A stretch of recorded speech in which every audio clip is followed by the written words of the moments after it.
ఒక్క స్టేట్మెంట్ తో ఇండియా మొత్తం హాట్ టాపిక్ అయింది దీపికా పదుకొన్.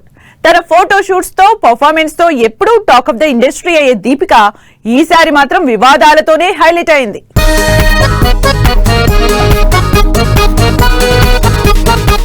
బాలీవుడ్ స్టార్ దీపికా పదుకొన్ ఇప్పటికే సోషల్ మీడియాలో కాంట్రవర్సీ పీక్స్ లో ఫేస్ చేస్తోంది. సందీప్ రెడ్డి, ప్రభాస్ సినిమాలో ఫస్ట్ నుంచి దీపికనే హీరోయిన్ అనుకున్నారు. అయితే 8 గంటలకు మించి పని చెయ్యను అని దీపిక చెప్పడంతో ఈ సినిమాలో దీపిక ప్లేస్ లో తృప్తి దిమ్రి జాయిన్ అయింది. ఆ తర్వాత దీపిక 8 గంటల షిఫ్ట్ గురించి మాట్లాడడం ఆల్ ఓవర్ ఇండియా పెద్ద ఇష్యూ అయింది. తన రూల్స్ అండ్ రెగ్యులేషన్స్ తో సందీప్ రెడ్డి సినిమాతో పాటు పాన్ ఇండియా స్టార్ ప్రభాస్ తో కల్కి 2 సినిమా కూడా బ్యాక్ టు బ్యాక్ మిస్ చేసుకుందని, మరీ అంత యాటిట్యూడ్ పనికి రాదని నెటిజన్స్ ట్రోల్ చేశారు. అంతేకాదు తన రెమ్యునరేషన్ విషయంలో కూడా డబుల్ శాలరీ, లగ్జరీ అపార్ట్మెంట్, ఎక్కువ మంది స్టాఫ్ ఇలా రకరకాల డిమాండ్స్ చేస్తోందని సోషల్ మీడియాలో ట్రోల్ అయింది దీపిక. సీనియర్ హీరోయిన్, పొలిటీషియన్ అయిన జయా బచ్చన్ ఏదో ఒక కామెంట్లతో సోషల్ మీడియాలో కాంట్రవర్సీలోనే ఉంటారు. అలాంటిది లేటెస్ట్ గా మరోసారి ట్రోలర్స్ కి పని చెప్పారు. మీడియాని చూస్తేనే ఇంతెత్తున లేచే జయా బచ్చన్ మరోసారి ఈ విషయంలోనే వైరల్ అయ్యారు. పాపరాజ్జిని ఉద్దేశించి జయా బచ్చన్ చేసిన డిస్రెస్పెక్ట్ఫుల్ కామెంట్స్ తో నెట్ లో చర్చ బాగా జరుగుతోంది.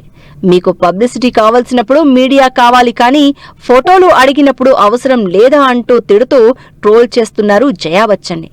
అంతేకాదు ఇలాంటి మర్యాద లేని వాళ్లతో మీకెందుకు అంటూ జయా బచ్చన్ ని ఉద్దేశించి మరో సెలబ్రిటీ హిందుస్థానీ భావ్ కామెంట్ చేయడంతో ఈ ఇష్యూ మీద రచ్చ జరుగుతూనే ఉంది. ఈ సంవత్సరం ఒక్క పాయింట్ లో హాట్ టాపిక్ అయి మరో పాయింట్ లో ట్రోల్ అయిన హీరో సైఫ్ అలీ ఖాన్. ఈ సంవత్సరం తన అపార్ట్మెంట్లో కత్తిపోట్లకి గురయ్యారు సైఫ్ అలీ ఖాన్. కత్తిపోట్లకు గురైన సైఫ్ ఆటోలో హాస్పిటల్ కి వెళ్లడం, తీవ్రంగా గాయపడి హాస్పిటల్ పాలైన సైఫ్ 4-5 రోజుల్లోనే హాయ్ అంటూ హాస్పిటల్ నుంచి డిశ్చార్జ్ అవడంతో ట్రోల్ అయ్యారు సైఫ్ అలీ ఖాన్. నేషనల్ వైడ్ గా చావు బతుకుల్లో సైఫ్ అనేంత హడావుడి చేసి తీరా ఇలా ఏమాత్రం కత్తిపోట్లు కనిపించకుండా రావడం, ఇలా రకరకాల లాజిక్లతో సైఫ్ హాట్ టాపిక్ అయ్యారు. బాలీవుడ్ స్టార్ రణబీర్ కపూర్ ఏదో హెల్ప్ చేద్దామని చేసిన సినిమా కాంట్రవర్సీకి కేరాఫ్ అయింది. షారుఖ్ ఖాన్ కొడుకు ఆర్యన్ ఖాన్ డైరెక్షన్ లో నెట్ఫ్లిక్స్ లో స్ట్రీమ్ అవుతున్న crazy action entertainer బ్యాడ్స్ of Bollywood సినిమాలో రణబీర్ కూడా గెస్ట్ అపీరెన్స్ ఇచ్చారు. ఆ సీన్ కు సంబంధించి ప్రొహిబిటెడ్ వేప్ వాడినందుకు National Human Rights Commission Ranbir కు సమన్స్ ఇష్యూ చేసింది. ఇలా రణబీర్ కూడా కాంట్రవర్సీలో ఇరుక్కోవాల్సి వచ్చింది.